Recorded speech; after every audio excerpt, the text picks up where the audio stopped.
So I'm going to be using up the pastry that I made last week. If you remember, I made a Bakewell tart last week and that went down really well, especially in this household. So I'm going to be using it up today to make something that I haven't seen for a very long time. It's called apple amber pudding, and it only takes a few ingredients if you've got your pastry already made. So let's see how it's done.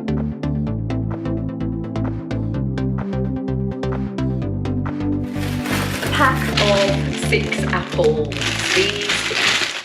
These are Pink Lady apples. You can use any apples. It doesn't have to be Bramley.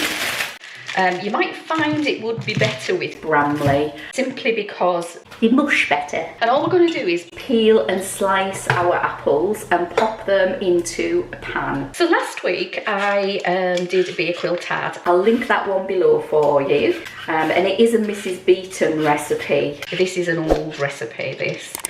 I'm not quite sure where this recipe comes from originally.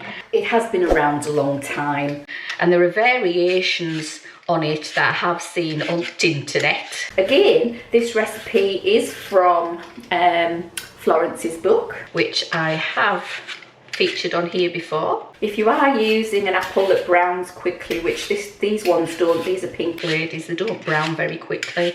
If you are, just add a bit of lemon juice to the apples as you're cooking them and it should stop any browning going on. And we're just going to slice these now, so in half. And then I'm going to take the core out as best I can and then slice them. They don't have to be perfect, guys, because we're going to cook them down, so just whatever's easiest.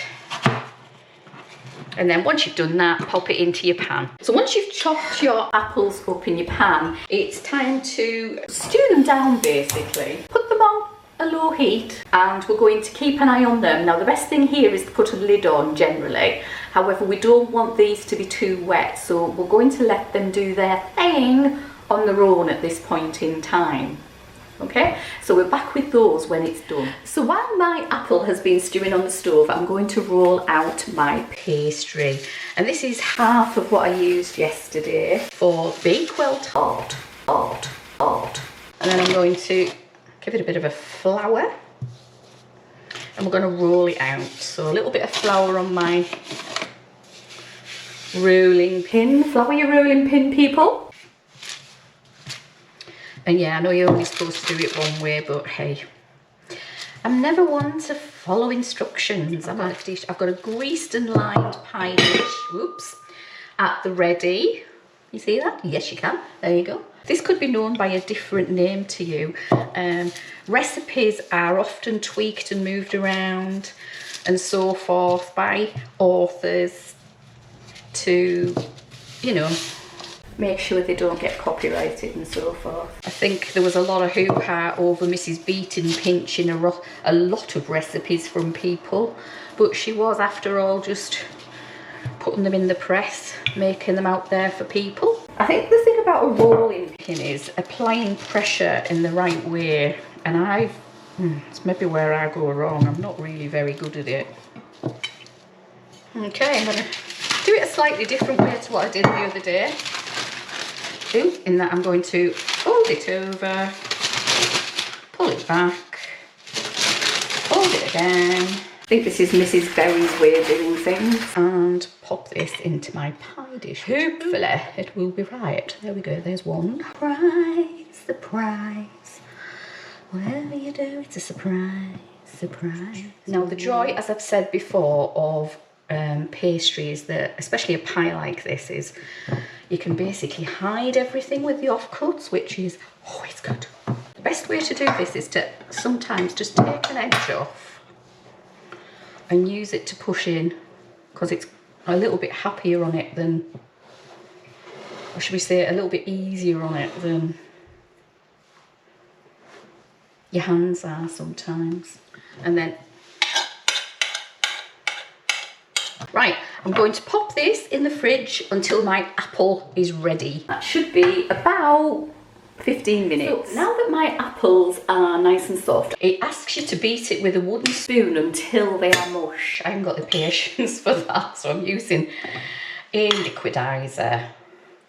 So some apples will go more mushy when you cook them than others. This particular variety isn't, or won't.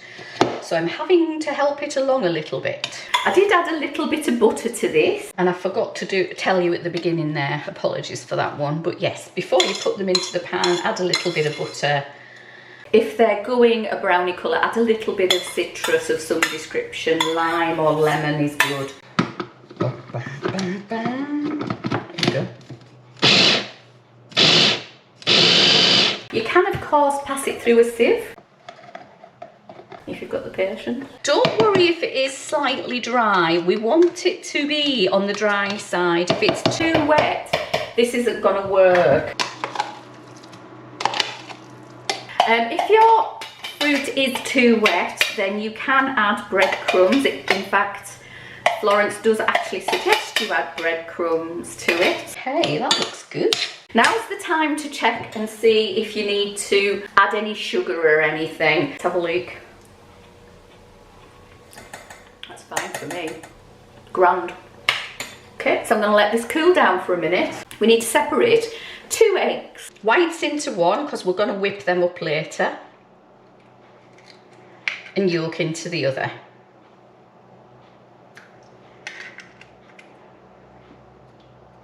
These are large eggs, by the way. That's 1. Let's get rid of that. 2.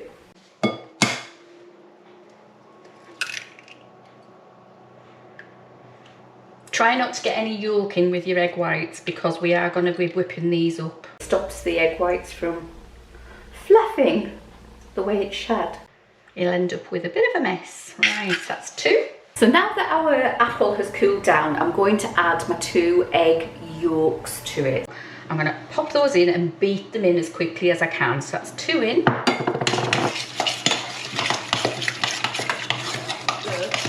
We're going to put our apple mixture into our pie dish. So, and spread it out. Now we're going to pop this in the oven, gas mark 6, for about 20 minutes. And then we're going to take it out and put a topping on it. While the pie crust is in the oven cooking, I've got to whip up 2 egg whites. And I'm going to do that by hand. Pray for me. Make sure you have a good clean bowl for this. And it needs to get to stiff peaks. So, how's that? Nope, needs a bit longer, because it's moving in the bowl. There you go. Done. So now we take a tablespoon of caster sugar and just sprinkle. Ooh, try not to throw it everywhere. And whisk that in. You can add vanilla if you wish. We don't really need it. And as vanilla is expensive these days, then there's no need. Right, I'm just waiting for my pie to come out of the oven now. Going to top it with my meringue. Now I have to apologise, I did knock this coming out of the oven, so it's kind of broken in a few places, but such is life. So I'm going to top this meringue on top.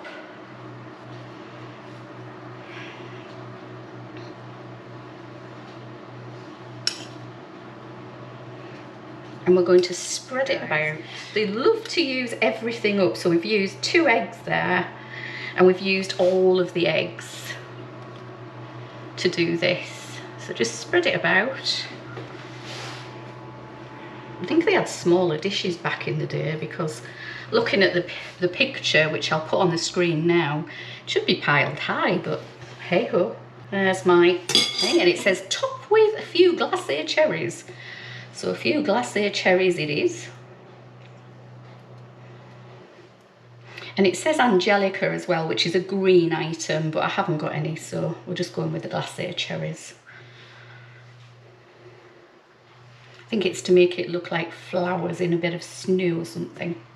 And we'll pop that back in the oven until the meringue is brown.